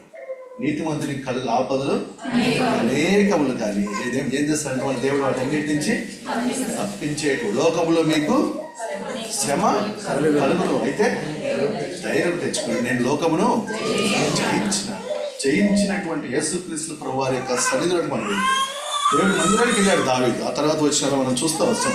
7వ వచనం 8వ వచనం, ఏఫోదును తెమ్మని యాజకుడగు అహీమెలెకు. అంటే దేవుడి మందిరానికి రా, దేవుడి సన్నిధిలోనికి రా, దేవుడి దగ్గర గోజాడు, దేవుడి యొక్క వాగ్దానం చేపట్టు. దేవా నువ్వే నన్ను రక్షించు, నా సామర్థ్యం నాకు అక్కడికి రావడం లేదు, నా సింహాన్ని చెప్పినటువంటి బలం కలిగినటువంటి వాడినే, ఎలుగుబంటిని చెప్పినటువంటి బలం కలిగినటువంటి వాడినే. అవును, నేను గొల్లియాతును చంపి వాడి మీద కూర్చొని తలను ఏం చేసినా, కానీ ఆ బలం నాకేం రావడం ఇప్పుడు అక్కడికి రావడం. ఈ సమయంలో నీవే నాకు అంటే ఎటువంటి పరిస్థితుల్లో కూడా ప్రతి సందర్భంలో దేవుని మందిరానికి వచ్చి దేవుని యొక్క సేవకుల దగ్గర లేదా దేవుని వాక్యంలో చేపట్టినటువంటి వారు అంటే ఆ యొక్క వాగ్దానం దేవుడు మనకి మన జీవితంలో నిశ్చయంగా ఆయన నెరవేర్చేటువంటి వాడిగా ఉంటాడు అనేటువంటి. కాబట్టి దేవుని మీద బలం తెచ్చుకునేటువంటి వాళ్ళు ఎలా ఉంటారు? యెషయా గ్రంథం 40వ అధ్యాయం, యెహోవా కొరకు ఎదురు చూచువారు నూతనమైనటువంటి సంవత్సరం. మనకేం కావాలా? నూతనమైనటువంటి బలాన్ని ఎవరిస్తారంటే మనకి దేవుడు అనుగ్రహించేటువంటి వాడు. వాళ్ళు ఏం చేస్తారంటే వాళ్ళు అలయక పక్షిరాజు అనే రెక్కలు చాపి ఎన్ని గాఢాంధకారపు వేళలు సంచరించినా, లేకపోతే ఎటువంటి తుఫాన్లు వచ్చినా కూడా పక్షిరాజు ఏం చేస్తుందంటే భద్రత భయపడుతుందా? వర్షానికి, గాలి తుఫాన్లకి, వర్షం వచ్చినా, గాలి తుఫాన్లు వచ్చినా, ఎటువంటి ఈదురుగాలులు వచ్చినా, తీవ్రమైనటువంటి గాలులు వచ్చినా, కార్స్ ఇచ్చు ఎక్కడ లాస్ వేగాస్లు కార్స్ ఇచ్చి వస్తా అంటే అన్నీ చచ్చిపోవచ్చేమో, కానీ పక్షిరాజు చచ్చిపోతుందా? ఎక్కడికి వెళ్తుంది? పైకి. యెహోవా కొరకు ఎదురు చూసేటువంటి వారు ఏం బలం? అది నూతనమైనటువంటి బలం. ఆ బలం మనం ఏం చేస్తుందంటే పరిస్థితులన్నీ ఏం చేస్తారు? చూస్తూ ఉంటాము, దేవుణ్ణి స్తుతించేటువంటి వారంగానే ఉంటాం. ఇంకా సమస్య ఇంత సమస్య ఇంకా పక్షులన్నీ భయపడిపోతాయి. ఎక్కడెక్కడో తమ ఆశ్రయాన్ని ఎదుర్కొనేదానికి విత్తమైన పక్షులు వెళ్తాయి, కానీ పక్షురాజు మాత్రం కూడా భయపడుతుంది. ఎంత ట్రబుల్ వస్తే, ఎంత గాలి వస్తే, ఆ గాలిని ఆధారం చేసుకుని అది ఇంకా యేసేపు జీవితం మనకి అదే చూపిస్తుంది. గుంతలు వేసావా, ఇది తాత్కాలికమైంది, కానీ ఆత్మీయంగా ఎక్కడుంటా నూతన బలం పొందుకుంటా. పోతీఫరు భార్య నన్ను అవమానించిందా, తరిమిందా, అయినప్పుడు నేను నూతన బలం వస్తుంది. ఎక్కడికి వెళ్తాను? నేను ఫరో దగ్గరికి వెళ్తాను. కాబట్టి ఈ శ్రేష్టమైనటువంటి బలాన్ని మనకి ఇచ్చేటువంటి దావీదు యొక్క జీవితంలో మొట్టమొదటి మనకు జ్ఞాపకం చేయబడేది దేవుని మీదనే మనం ధైర్యం తెచ్చుకునేటువంటి వారు ఉండాలి. దేవుని మందిరానికి రావాలి, వాగ్దానాన్ని చేపట్టాలి, దేవుని సేవ దగ్గర ప్రార్థన చేయించుకోవాలి. ఆ రీతిగా మనం ఉన్నప్పుడు నిశ్చయంగా దేవుడు మన యొక్క వాగ్దానాన్ని మన పక్షంగా నెరవేర్చేటువంటి వాడు. రెండోదిగా చూడండి, 30వ అధ్యాయము 7 నుంచి 8 వచనాల్లో మనం ఇక్కడ చూస్తే దావీదు యాజకుడగు అహీమెలెకు కుమారుడైన చెప్పగా తీసుకొని వచ్చును. నేను ఈ దండును తరిమిన ఎడల దానిని యెహోవా యొద్ద దావీదు విచారణ చేయగా యెహోవా తరుముము నిశ్చయముగా నీవు వారిని కలుసుకొని తప్పక నీవు వారందరినీ దక్కించుకుందువని. కాబట్టి రెండవదిగా దేవుని దగ్గర వచ్చిన వారమై దేవుని సన్నిధిలో అడిగేటువంటి వారం ఉండాలి. దేవుని సన్నిధిలో దేవుడు వాగ్దానం ఇచ్చినావు కదా, వాగ్దాన విషయమై నువ్వు మాట ఇచ్చి ఎటువంటి దేవుడు నువ్వు నెరవేర్చేటువంటి దేవుడు కదా. అబ్రహాం, ఇస్సాకు, యాకోబు, దానియేలు అదే చేస్తూ వచ్చాడు. వాక్యం చదివినప్పుడు వాక్యంలో తనకు వచ్చినటువంటి బయలుపరుపును బట్టి ఈ యొక్క శ్రమ దినాలు, ఈ యొక్క దాస్యకాలము సంపూర్తిగా చేపడుతూ వచ్చిందని ఎప్పుడైతే తను నమ్ముతూ వచ్చినాడు, ఆ ధైర్యం ఏం కలుగు చేస్తూ వచ్చిందంటే తనకెంతో నిరీక్షణ ఇస్తూ వచ్చింది. ఆ రీతిగా దావీదు అందరి విషయం మీద కాకుండా దేవుని యందు ధైర్యం తెచ్చుకోవడమే కాకుండా దేవుని మందిరానికి వెళ్ళి దేవుని సన్నిధిలో ఇక యాజకుడి దగ్గర ఏఫోదుని తీసుకొని వచ్చి దేవుని దగ్గర విచారణ చేస్తూ వస్తే వీళ్ళు తరుము దేవుడు తను అడుగు క్షమించుటకు ఆయన యాకోబు చూడండి, యాకోబు 1:5 వచ్చింది. ఎవరికైనా తర్వాత భాగంలో ఉంటుంది. మీలో ఎవరికైనాను అడగవలెను, అప్పుడు అది అతనికి అనుగ్రహింపబడును. ఆయన ఎవరిని గద్దింపక అందరికీ ధారాళముగా దయచేయువాడు. కాబట్టి ధారాళంగా ఇస్తాడు. అయ్యా నేను తరగలుగుతానా, నేను అన్ని కనుక్కోగలుగుతానా అని దావీదు అడిగితే దావీదు అంటాడు, దేవుడు అంటున్నాడు నువ్వు నీ తరుమము నిశ్చయంగా నీ వారిని కలిసి. అంటే దేవుడి దగ్గరికి వెళ్ళి దేవుడిని అడిగితే దేవుడు నిశ్చయం మన ప్రార్థన ఆలకించేవాడా సర్వ శరీరులు నీ యొద్దకు వచ్చేదరు అనేటువంటి. అడుగుడి మీకు ఇవ్వబడు, వెతుకుడి మీకు తట్టుడి మీకు తీయబడి. అంటే మనం చాలా యాక్టివ్ ఉండడమే కాదు కానీ ప్రొయాక్టివ్ ఉండాలి. అంటే ఇచ్చినప్పుడు తీసుకుంటాలే కాదు, ఎలా ఉండాలి మనం ఇంకా చొరవ తీసుకొని దేవుడి సన్నిధిలో దేవుడికి వాగ్దానం ఇచ్చినాం కదా, పరిస్థితి ఇలాగుంది, నేను ఇక్కడికి వస్తున్నాను, ఇక్కడ నా పరిస్థితి నుంచి అధిగమించేదానికి నువ్వు నాకు సహాయం ఇచ్చే అని మనమే ఎంతో చొరవతో దేవుని దగ్గరికి వస్తే దేవుడు ఖచ్చితంగా మనం అడిగిన వాటిని ఆయన ఎలా ఇస్తాడంట, ధారాళంగా ఇస్తాడు. ఎంతో సంబంధం. ఎఫ్ఎస్సీయులకు రాసిన పత్రికలు అంటాడు అడుగు వాటి అన్నిటికంటేను ఊహించు వాటి అన్నిటికంటేను అత్యధికంగా. దావీదుతో పాటు ఉన్నటువంటి వాళ్ళు, వాళ్ళ భార్యలు, వాళ్ళ కుమారులు, వాళ్ళ కుమార్తెలు, వాళ్ళకి ఏం కలగదంటే ఒక చిన్న గాయం కూడా ఊహించావా, శత్రువు స్త్రీలను తీసుకొని వెళ్ళిపోయినాడు, శత్రువు కుమార్తెను తీసుకొని వెళ్ళిపోతే వచ్చిన తర్వాత వాళ్ళకి ఏ హాని చేయకుండా ఎవరు కాపాడినారు, ఎవరు ఆ శత్రువుల యొక్క హృదయాల్లో కార్యం జరిగిస్తవచ్చు, ఎవరికి శత్రువు యొక్క హృదయాల ఒప్పింపుని తీసుకుని వచ్చినటువంటి వాడు. అబ్రహాము కూడా ఐగుప్తులోకి వెళ్ళినప్పుడు శారాను ముట్టుకుని ఏం చేశాడంట, రాజుని అభిమేలేశాడు కదా, ఆ చొప్పున మంది గద్దిస్తూ వచ్చి వాళ్ళ ఇంట్లో గద్ది అంటే మనం తప్పిపోయినా కూడా దేవుడు మన పక్షంగా హానికరమైనటువంటి ఉద్దేశాలు కాదంట, అవి సమాధానకరమైనవి, క్షేమకరమైనవి. మనం తప్పిపోయినా, మనం అవిశ్వాసంతో ఉన్న దేవుని దగ్గర మనం వెళ్ళకపోయినటువంటి స్థితిలో ఉన్నా కూడా దేవుడు మన పక్షంగా కార్యాలు చేసేటువంటి వాడు. అయితే ఈ వారం అంతట్లో కానీ గత జీవితంలో కానీ మనం నిజంగా దేవుడిని ఆశ్రయించకుండా మానవుల్ని మనుషులను ఆశ్రయించేటువంటి వారు ఉంటే, మనం ఎక్కడ తప్పిపోయినటువంటి వారు ఉంటే, దావీదు ఏ రీతిగా అయితే దేవుని వాగ్దానాన్ని చేపట్టి దేవుని దగ్గర తను ఎదురు చూచి ఏ రీతిగా నూతనమైనటువంటి బలాన్ని తను పొందుకొని దేవుడి యొక్క వాగ్దానాన్ని పొందుకునే దానికి ఇష్టపడుతూ వచ్చాడు. అటువంటి ఉద్దేశము, అటువంటి జీవితం మన జీవితంలో కూడా ఉండాలని కోరబడతాడు. మూడవదిగా చూడండి 30వ అధ్యాయము 9-10 వచనాలు. కాబట్టి దావీదు అతని యొద్దనున్న 600 మందిని బయలుదేరి బెసోరు వాగు గట్టుకు రాగా వారిలో 200 మంది వెనుక దిగవిడవబడి దావీదును 400 మందిను ఇంకా తరుముచు పోయింది కానీ ఆ 200 మంది అలసట పడి బెసోరు వాగు దాటలేక ఆగిరి. ఆ 400 మంది పోవుచుండగా చాలు.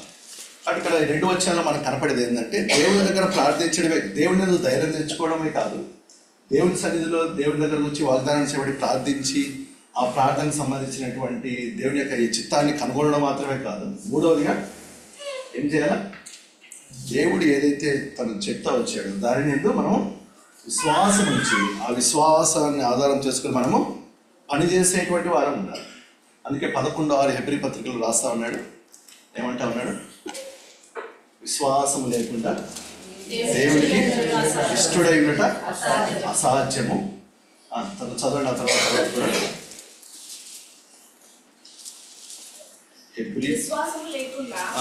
దేవునికి ఇష్టడై ఉండుట అసాధ్యము. దేవుని యొద్దకు వచ్చేవాడు ఆయన ఉన్నాడని తన్ను వెతుకు వారికి ఫలము దయచేవాడని నమ్మవలెను కదా. కాబట్టి విశ్వాసంతో మనం దేవుడు ఇచ్చినటువంటి చిత్తం ప్రకారం, దేవుడు అనుగ్రహించినటువంటి యొక్క ప్రతిస్పందన ఆధారం చేసుకొని దేవుడి యొక్క మాటను అనుసరించి దాన్ని మనం ఏం చేపట్టి విశ్వాసంతో వెళ్ళేటువంటి వారం ఉండాలి. ఆ యొక్క విశ్వాసంతో మనం చేపట్టేటువంటి వారం ఉంటే కొండని కూడా ఏం చేయొచ్చు అంటే మనం పెకిలించవచ్చు. ఒకసారి ఇక్కడ మనం చూస్తూ వస్తే సువార్తలు చాలా ఉన్నాయి. కొన్ని శతాధిపతి తన యొక్క పనివాడు జబ్బుబడి ఉన్నాడంట, వాడు ఇంట్లోనే ఉన్నాడు. అప్పుడు వసతులు సరిగా లేవు కాబట్టి తీసుకుని వచ్చే పరిస్థితి లేదు. అతని దగ్గరకు వచ్చినప్పుడు లూకా సువార్త 7వ అధ్యాయంలో ఉంటాయి అనుకుంటే ఈ సందర్భాలని. యేసుప్రభుకి అయ్యా మా వాడు ఒకడు జబ్బును పడి ఉన్నాడు, అతన్ని స్వస్థపరచు అంటే యేసుప్రభు అంటా ఉంటాడు, ఇట్లా ఫలానా అని చెప్తా వచ్చిన సందర్భం, అదే నువ్వు ఒక్క మాట సెలవు చాలు, నా పనివాడు ఏమవుతాడు, అప్పుడు యేసుప్రభు ఏమంటాడు, ఇశ్రాయేలులో కూడా ఇంత మళ్ళీ ఆ పనివాడు ఇతని ఇంటికి వెళ్ళేటప్పుడు మార్గం వచ్చిన ఆ పనివాడు ఇంకొక పనివాడు తనని ఎదుర్కోవడానికి వస్తే ఎప్పుడు స్వస్థపరచబడినాడు అంటే, ఎప్పుడు స్వస్థపరచబడినాడని చెప్తాడు. ఎంతో శ్రేష్టమైనటువంటి మాట. విశ్వాసంతో మనం దేవుని సన్నిధిలోకి వస్తే దేవుడు మన విశ్వాసాన్ని బట్టి మన జీవితాల్లో కార్యం చేసేటువంటి వాడు. కాబట్టి వాగ్దానం దేవుడు ఇచ్చాడు వాస్తవం, కానీ వాగ్దానాన్ని ఆయన తన దగ్గర వచ్చేవాడు, ఆయన ఉన్నాడని ఆయన వాటిని ఫలము దయచేసేటువంటి వాడని నమ్మాలి. ఆ నమ్మకంతో దేవుడిని అడిగితే 12 ఇందాక కూడా మీరు చెప్తా వచ్చారు, 12 సంవత్సరాల నుంచి రక్తస్రావంతో ఉన్న స్త్రీ కొన్ని వేల మంది ఆయన మీద పడతా ఉంటే యేసుప్రభుని ఏది కదిలించలేదు, కానీ ఆ ఒక్క స్త్రీ యొక్క విశ్వాసము యేసుప్రభుని అన్ని పనులు వదిలిపెట్టేసి ఆయన ఎవరు నన్ను వస్త్రం చెప్పుకుంటున్నారు అని అడిగితే ఆమెను తీసుకుని వచ్చి ఆయన దగ్గర నిలబెడితే ఆమె భయపడతా ఉంటే యేసుప్రభు అంటాడు, ఏమంటాడు, మీ కుమారి విశ్వాసం ఏం చేస్తుంటే స్వస్థత తీసుకుని వస్తుంది. విశ్వాసం ఏం తీసుకొని వస్తుంది, ఫలాన్ని తీసుకొని వస్తుంది. విశ్వాసం లేకపోతే మన జీవితాల్లో స్వస్థత ఆలస్యమయ్యే అవకాశం ఉంటుంది, లేదా పొందుకోలేము. వాగ్దానం నెరవేర్పున వాగ్దాన ఫలాన్ని మనం పొందుకోలేనటువంటి వారిని, ఒకవేళ అవిశ్వాసంతో ఉండేటువంటి వారిని ఉంటే ఈ వాగ్దానం అయ్యేటి వారు, ఈ వాగ్దానం మనం స్వంతరించుకుంటామా, అటువంటి ఆత్మీయ స్థితి నా జీవితంలో ఉందా, అటువంటి ఆత్మీయ అంతస్తు నా జీవితంలో ఉందా అనేటువంటి స్థితి నుంచి కాకుండా దేవుడి దగ్గరికి వస్తే ఆయన మనకి ధారాళంగా ఇస్తాడు. అంత మాత్రమే కాదు, ఆయన ఉన్నాడు, ఆయన మనకు ఫలం దయచేసేటువంటి వాడిని నమ్మి మనం జీవిస్తే, ఆ యొక్క వాగ్దానాన్ని చేపడితే దేవుడు మన పక్షంగా ఆయన కార్యం జరిగింది. అదే విషయం దావీదు జీవితంలో కూడా మనం చూస్తాం. చూడండి 30వ అధ్యాయం ఆ తర్వాత వచనంలో 11-15 ఒక ఐగుప్తీయుడు, ఇక్కడ 11-15 వర్షాలు ఉన్నాయి, సమయం తక్కువగా ఉంది కాబట్టి నేను గుర్తు చెప్తాను. పొలంలో దావీదు విశ్వాసంతో ఎప్పుడైతే తను దేవుడు నాకు కలుసుకుంటావు, నువ్వు ఆల్రెడీ సంపాదించుకుంటావు అని ఎప్పుడైతే చెప్తా వచ్చాడో, తన దగ్గర ఉన్నటువంటి వాళ్ళందరూ కొంతమంది 400 మంది 200 మంది ఏమయ్యారు, వెనకడగేస్తా వచ్చినారు.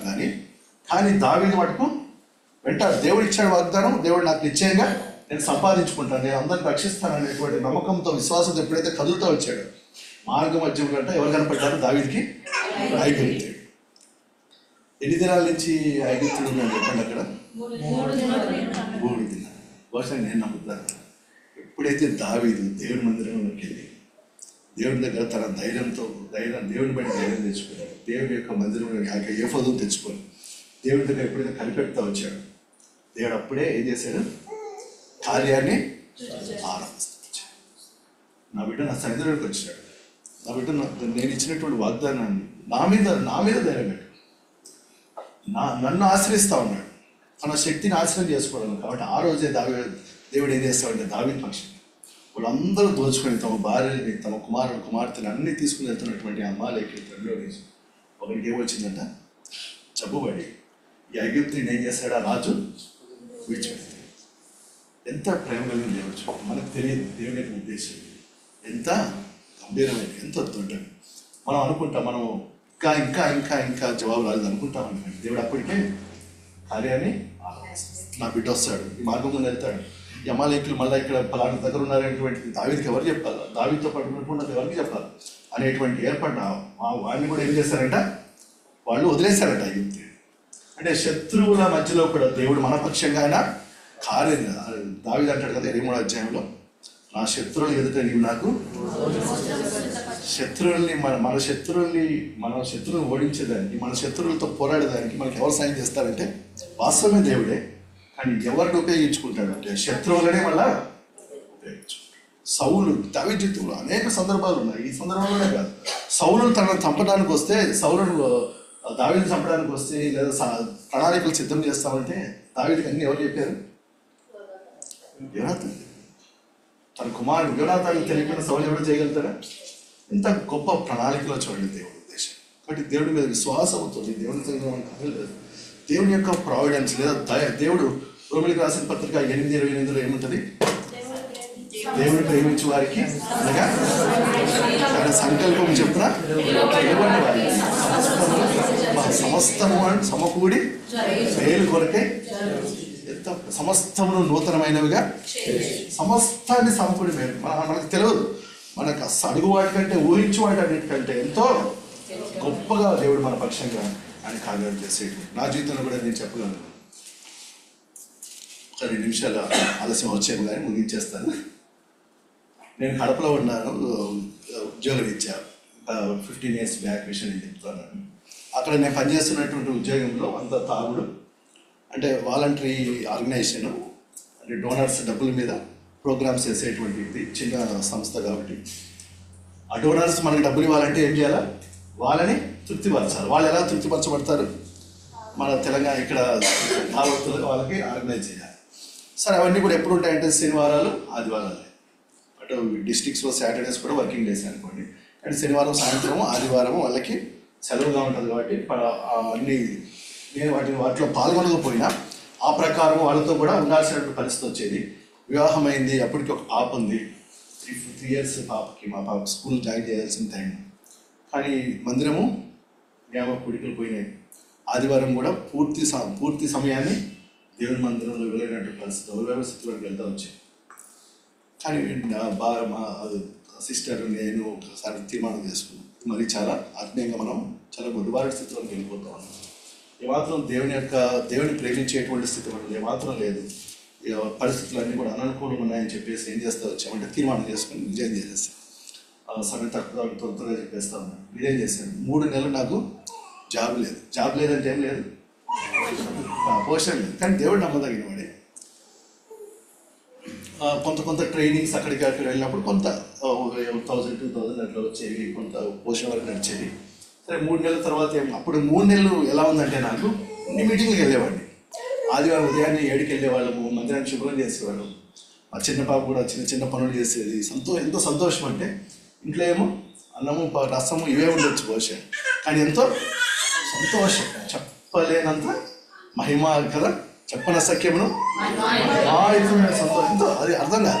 ఈరోజు 3 పూట్ల తిన్నా 6 పూట్ల తిన్నా కూడా ఆయన సంతోషం. అప్పుడు ఒక్క పూట తిన్నా, నీళ్ళ రసంతో తిన్నా కూడా అంతో సంతోషం. ఈరోజు నేను వాస్తవం చెప్పగలను, మా ఇంట్లో సాక్ష్యం కూడా. సరే, 3 నెలలు అయిపోయింది. ఒకసారి హైదరాబాద్ నుంచి ఒక అన్యుడు ఫోన్ చేశాడు నాకంటే పై అధికారిగా, ఇంతకుముందు చేసినటువంటి ఆయన ఫోన్ చేసి, పాలు వేసాడు. ఇట్లా పలానా అవకాశం ఉంది, ఇట్లా పాలవంచ భద్రాచలం కొండ ప్రాంతాల్లో పనిచేయాలి, ఛత్తీస్గఢ్ నుంచి వచ్చిన కోయవాళ్ళ జాతుల మధ్య. సరే, వచ్చేసి వెళ్ళాను. అప్పుడు నాకు వాళ్ళు చెప్పిన మాట ఏంటంటే, చెప్పాను ఆదివారాలు నేను రాను, సాయంత్రం పూట్ల. అదే ఏ ప్రాంతం అన్నా మందిరాలు అయితే ప్రతి ఊళ్ళో ఉంటాయి కదా మనకి. సరే, ఏమి ఇబ్బంది లేదు, ఒక 1 నెల రోజుల్లో 10 రోజులు డేట్స్ 10 days ఇవ్వు చాలు, నీ ఇష్టమైన డేట్స్ అనుభవపరచు అని చెప్తా వచ్చినప్పుడు సరే అని డేట్స్ ఇచ్చాను. వెళ్ళాము, పాలవంచలో పనిచేస్తా వచ్చాను. నాకు 3 నెలలకి నేను బహుశా అప్పుడు నా జీతము దేవుని మహిమార్థం అని చెప్తాను, నాకు 12,000 ఎంత 12,000 శాలరీ. 3 నెలలు కలిపి నేను కోల్పోయింది ఎంత, బహుశా 30,000-35,000 కోల్పోయింది. కానీ దేవుడు ఎంత నమ్మకమైనటువంటి. నేను ఆర్డినరీ ఆర్ట్స్ స్టూడెంట్ అండి, లేదా MS చేసినాను అంతే. కానీ 3 నెలలకి 3 రెట్లు ఇచ్చాడు. ఎన్ని రోజులు పనిచేసిన దానికి 10 రోజులు పనిచేస్తే 30 రోజులు దాన్ని దేవుడు ఏం చేశాడంటే సమస్తాన్ని విడుదల తినేసిన అన్ని తినేసిన సంవత్సరాల పంటనంతా. అంటే ఎంత నమ్మదగినది దేవుడు. అంటే అడుగు వాటి అన్నింటికంటేనూ ఊహించాడు. సరే, ఇవన్నీ అయిపోయాక అంత తెలియదు కదా, నేను చాలా ఆశ్చర్యపోయినా. అంత ఇక 6 digit చెక్ నాకు వస్తే ఏం చెప్పాలి అర్థం కాదు. ఆర్డినరీ ఎంప్లాయీ, ఏదో సామాన్యంగా జిల్లాలో పనిచేస్తున్నటువంటి ఇక్కడ. మళ్ళీ ఆ తర్వాత హైదరాబాద్లో కూడా జాబ్ ఇచ్చాడు. ఆయన ఆ కోర్సులో ఆయనే చూశాడు. ఎప్పుడన్నా దగ్గర ఇల్లు రెంట్కి తీసుకున్నాం. ఆ తర్వాత అన్నీ కూడా దేవుడి మందిరానికి దగ్గరగా ఉండాలని ఆశ కదా, దేవుడి మందిరం ఇచ్చిపెట్టి. నేనేదో కడపలో దేవుడి మందిరానికి దగ్గర ఉండాలని ఆశపడినటువంటి నన్ను అంతవరకు నేను హెబ్రోన్ని చూడలే. హెబ్రోన్ అసలు వినడమే తప్ప. కానీ దేవుడు ఎంతో ఆయన నమ్మదగినాడు. ఆయన ఉద్దేశాలు అవి హానికరం. నేను రసం తిన్నాను. మా పాపను స్కూల్లో జాయిన్ చేస్తానంటే కూడా ఏం లేవు పైసలు. 4 years వచ్చేసినాయి. ప్లే స్కూల్లోనో ఏదో ఒక స్కూల్లో జాయిన్ చేయించాను అని ఏం లేవు. కానీ దేవుడు మహిమార్థం చెప్తున్నా, దేవుడు ఎంతో నమ్మదగినటువంటి వాడు. ఆయన ఏర్పాటు చేశాడు. సమకూడి వేలు కొరకు సమస్తములైన జరిగించే తను ప్రేమించడంలో మనం తప్పిపోకుండా ఉంటే, విశ్వాసంతో మనం ఆయన అడిగేటువంటి వాళ్ళని ఉంటే దేవుడు నిశ్చయంగా తను ఏర్పాటు చేస్తూ ఉంటాడు. తర్వాత మనం చూస్తే 30వ అధ్యాయంలో 16 నుంచి 20 వచనాలు. ఒకప్పుడు ఏడుస్తూ ఉన్నటువంటి దావీదు ఇప్పుడు ఏం చేస్తామని అందరికీ పంచుతారు. ధారాళంగా తీసుకున్నాడు దేవుడి దగ్గర నుంచి, ఇప్పుడు ధారాళంగా అందరికీ అంత శ్రేష్ఠుడు. ఒకప్పుడు దేహి అని అడిగినటువంటి వాడు, ఇప్పుడు దేవుడికి మందిరాన్ని ఈ బంగారం తీసుకోదేవా, ఇది నువ్వు ఇచ్చిందే కదా నేను తీసుకోలేదు. ఎంత శ్రేష్టమైన ప్రాజెక్ట్, ఎంత శ్రేష్ఠుడు. తన పక్షంగా, తన బిడ్డల పక్షంగా, తను ప్రేమించే వారి పక్షంగా, తన వాగ్దానాన్ని పొందుకున్న వారి పక్షంగా దేవుడి యొక్క ఉద్దేశాలు అవి గ్రహించలేనటువంటి, నాకు మొరపెట్టము నేను నీకు ఉత్తరం ఇచ్చేదను, నీవు గ్రహింపలేని నీకు తెలియజేయదు. మన జీవితాల్లో కూడా మనం దేవుడిని బట్టే ధ్యానం చేసుకోవాలి. ఐగుప్తు జీవితము, ఫరో యొక్క బలము, అశ్వాలు మనకేం లేవు, అవి మాత్రం కూడా సంతోషాలు లేవు. అది అవమానాన్ని తెస్తాయి, సిగ్గుమానం లేదు, పనికిమానం. కానీ దేవుడి మీద ఆధారపడితే దేవుడు యెహోవాకు ఎదురు చూసేవారు. కానీ దావీదు ఏమి లేని దావీదు తనతో పాటు రాని వాళ్ళకు కూడా ఏమిస్తా ఉన్నాడు, బహుమానాలు ఇస్తాడు. వాళ్ళకి ఎందుకు ఇస్తున్నావు అని పక్క వాళ్ళు అడిగితే కూడా అరే ఉండరా భయ్, మనకు ఉంది కదా, దేవుడే కదా ఇచ్చింది, ఏం నీకేం బాధ, ఇద్దాం పట్టు, అందరం సంతోషంగా ఉందాం. అది మధ్యాహ్నం మనకు అందరికి కూడా అంకులు ప్రేమ మీద ఏర్పాటు చేసినట్టు. అంటే దేవుడి యొక్క ఉద్దేశాలు దేవుడి కొరకు సమర్పించుకుంటే అందరి జీవితాల్లో, అందుకే అంటాడు కదా, సంపాదించుకోవడమే కాదు, నువ్వేం చేస్తావు. దావీదుకి క్షమించిన అబ్రహాంకి ఇచ్చినట్టు ఆశీర్వాదం ఏంటి, అబ్రహ్మా భయపడము, నేను నీకు కేడము, బహుమానము, అత్యధికము, నీవు దీవించిన వారిని నీవు శపించిన వారిని, అంత మాత్రమే కాకుండా అనేక జనములకు నీవు ఆశీర్వాదకరంగా. మనకు అనేకులకు ఆశీర్వాదం, మనం ఆశీర్వదింపబడమే కాదు, మన ద్వారా అనేకులు కూడా ఆశీర్వదింపబడేటువంటి గొప్ప ధన్యతలోనికి దేవుడు నడిపించాలని ఆశపడతాం. ఒకవేళ ఎక్కడన్నా మనము ఆయన మీద ఆధారపడడంలో కానీ, ప్రార్థన చేయడంలో కానీ, ముద్రకి రావడంలో కానీ, దేవుడి వాగ్దానాలు చేపట్టి విశ్వాసంతో ముందుకు వెళ్ళేటువంటి విషయంలో కానీ, దేవుడి యొక్క ఏర్పాట్లలో దేవుడు సిద్ధపాటు చేసేటువంటి విషయాల్లో అపనమ్మకస్తులుగా ఉన్నా కానీ దేవుడి దగ్గర వచ్చి క్షమాపణ అడిగితే దేవుడు దావీదు ఏ రీతిగా సమస్తంలో సంపాదించుకొని అందరికి పంచినాడు, నిన్ను కూడా అదే స్థితిలో ఉంచాలని దేవుడు ఆశపడ్డాడు. ఒకళ్ళ మీదకి వస్తాం.